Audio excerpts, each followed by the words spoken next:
ทักทายสบายดีทุกคนพอกับแม่ค่อมคือเก่าทางช่อง YouTube คอมมี่ลูกสาวนาไผหลินหนามเด้เนาะไล่จอกอยู่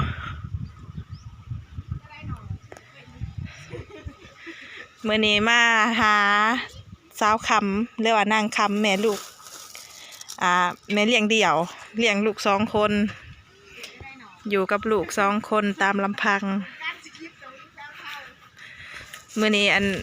ได้แนวกินมาตอนมาฝากเพิ่นเนาะเป็นแนวกินของเอื้อยทิพย์กับไอลูทาง USA เพิ่นซื้อแบ่งปันได้จ่ามเศร้าไม้มาให้นางคำกับลูกนางเห็ดยังเด้ขลุกขลุ่ยอยู่เห็ดสวิงจะเอาเท่าไปขายพี่น้องสบายดีนางสบายดีเด้อพี่น้องสบายดีน้ำผิดสบายดีเด้อสบายดีก็สุดคนมากินข้าวแล้วกินกระต้มโครงไก่โทรมาตอนนั้นว่าอยู่เอื้อยเพิ่นว่ากำลังต้มโครงไก่บ่ทันมีแนวกินซ้ำเพิ่นว่าเฮาหากันมาแต่ขายกับปูเพิ่นว่กระปู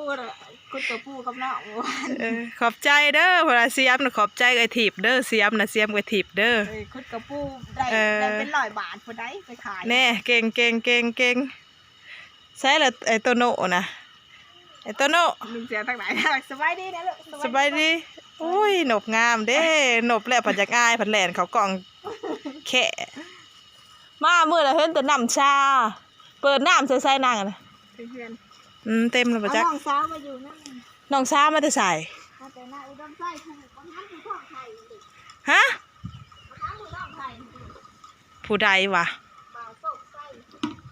จักแล้วเก็บมาขายโมเมนต์กินบ่บริซื้อมากินติเก็บมาโฮมไปขายฮะมีคนมาซื้อให้โอ้ก็ได้ว่าเก็บแน่ดีแล้วมีคนมาฉลองปีใหม่นำผู้บ่าวตาบอดกินเอาอ้าวซื้อเบียร์ให้กินแก๊ส1ว้าวอลีนะตาบอดตาเจ้ามาแต่ทางใดเดียวนี่โอ้ยเนาะนางคำมีคนมาเลี้ยงปีใหม่เบียร์แก๊ส1เบียร์แก๊ส1อันนี้บ้านผู้น้อยนี่เอามาอยู่น้ำนะบ่าวสกไส้นั่นลูกของน้องสาววะเราบ่ได้มีครอบครัวบ่แล้วมีผัวเราอยู่ในอุดมไส้เมื่อนี้ก็สั่งให้น้องเคยน่ะง้มห้อยให้พี่น้องเราเท่าถาอยู่นี่นะน้องเคยขายใส่กันเนาะผัวอันมาอยู่น้ำนี่เท่ากับห้อยต้องขายคู่กันแต่ว่าพี่น้องกับแนวมันแล้วเนาะ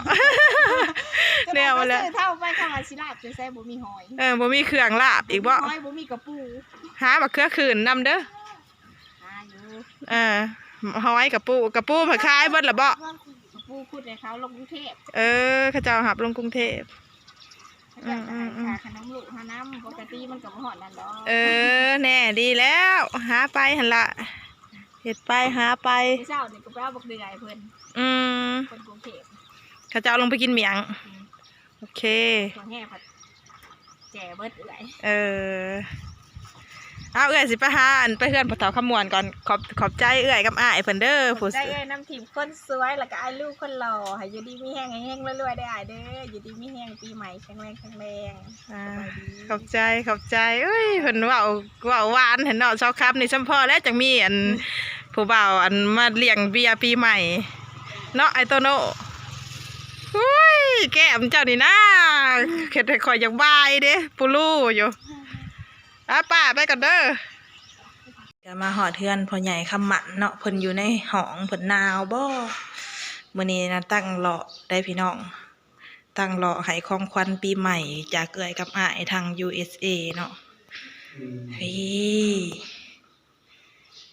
เอาของขวัญปีใหม่มาให้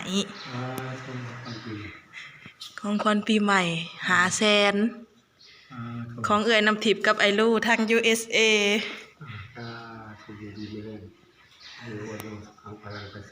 เจ้าสวกแบบผู้อักมูมาเงินคำใดมาให้แก่เจ้าเด้อ หลานเลยนั่งกอด เอื้อยนำทิพย์กับไอ้ลู นั่งชิบกับเจ้าลูก โดย ให้เธอเรียกลอตเตอรี่อยู่สหรัฐเด้อลำรวยซ่า สาธุพอดีมีแขกมาหา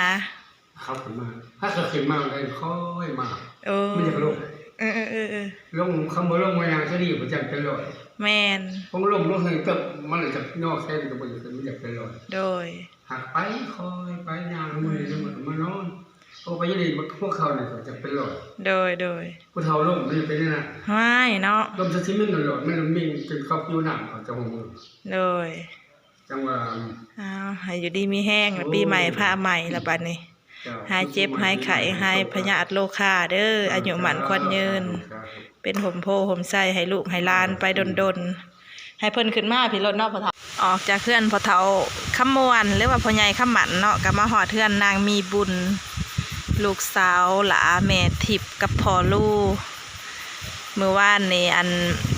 แม่ทิพย์กับพ่อลูกเพิ่นเมาจ้ามน้ำลูกสาวเพิ่น200ใหม่เนาะแม่ค่อมก็จัดส่งไปแล้วให้แม่ตาหัน30ให้อันนางคาดีลูกสาวแม่ทิพย์30แล้วก็ให้ร้านเคยของแม่ตาอันน่ะ30ให้นางคำ20ไม้นางคำแม่ค่อมไปส่งกับมือเนาะส่วนอัน3เจ้าที่เล่ามาน่ะแม่นอันลูกสาวของแม่ตาเพิ่นเป็นคนไปหับเอานำแม่ค่อมแต่ว่าแม่ค่อมก็บ่ได้ถ่ายคลิปเนาะบาดนี้ก็ไปต่ออยู่ที่เฮือนพ่อใหญ่ขมันเนาะเอื้อยเพิ่นให้ของขวัญปีใหม่พ่อใหญ่ขมันหรือว่าพ่อใหญ่ขมวนหั่นล่ะ500,000กีบและเงินที่อยู่ในมือนี้แม่นเงินเอื้อยนำทิพย์กับไอ้ลูกเนาะเพิ่นจ่ายค่าจามให้ลูกสาวแถมให้ของขวัญลูกสาวเพิ่นอีกเนาะ200,000กีบ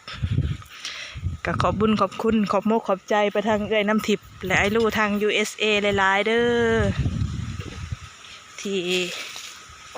ให้ของขวัญปีใหม่ทั้งเฒ่าแม่แน่พ่อใหญ่ขมันแน่ซื้อจามเอ็นเมาจามไตให้ญาติพี่น้องแบ่งปันกันหลายคู่หลายคนตามที่ได้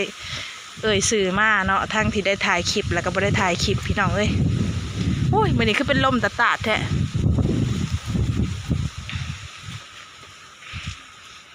โอ้นางไข่หมกมื้อนี้เพิ่นบ่ได้ไปโรงเรียนเด้อเพิ่นพักสดเชยปีใหม่เนาะล้างถ้วยล้างบ่วงทะลุคลุยสบายดี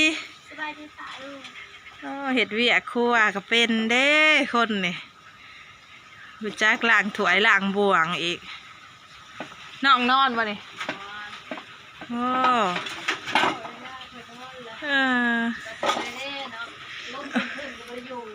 บอย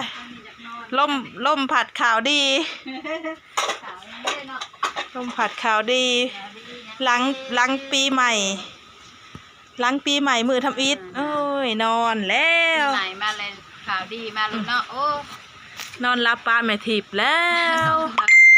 เวลาเพิ่นนอนช่วง9 โมง 10 โมงไปนี่เพิ่นนอน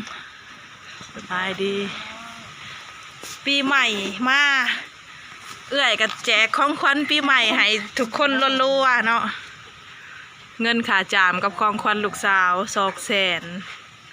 ค่าจามเองเนาะแม่น200,000เพิ่นหาลูกเพิ่นพิเศษ200,000ให้ลูกสาวของขวัญปีใหม่400,000ให้ค่าจามนะ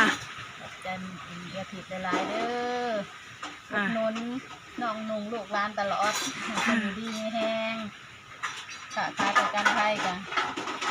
ขอให้ลูกค้าหลายๆลำรับรวยๆ100 เท่าพันเท่าเด้อขอบใจแทนลูกสาวหลานแน่ลูกสาวหลานก็นอนรับป้าแล้วขอให้อยู่ดีมีแฮงให้รับให้รวยสปอร์ตลูกหลานมาตลอดทั้งซื้อให้กินทั้งซื้อน้ำเนาะอุ้ยมีแต่ได้กับได้บ่ทั้งซื้อทั้งหายจับถือเลขเขตมาพ่อเอ้ยกับอ้ายในซ้ำถือเลขรางวัลที่1บ่กินบ่เบิดจักเทื่อทั้งกินทั้งใส่กินบ่เบิดจกเทื่อเบิดแล้วเพิ่นก็เอามาให้เบิดแล้วก็ยอดให้อุดหนุนให้หายตลอดให้เพิ่นอยู่ดีไม่แห้งเด้อเป็นห่มโพห่มใจให้ลูกให้เต้าให้น้องให้นมบ่ทุกคนทั้ง2 คน อยู่ดีมีแหงร่ำรวยเด้อปีใหม่ได้รวยกว่าเก่า100เทื่อบัด รวยแล้วรวยอีกเด้อเอื้อยกับอ้ายเด้อ มีหมองไหวทีแหละ จนบ่มีบ่งไหวแล้วก็ลดไลฟ์มาหาซุมเฮาพี่เด้อ รถมาหาลูกหลานไปนอกนั่นแหละ โอเค ขอบใจ โอ้ยนั่งนอน นอน นอนไปแง่ง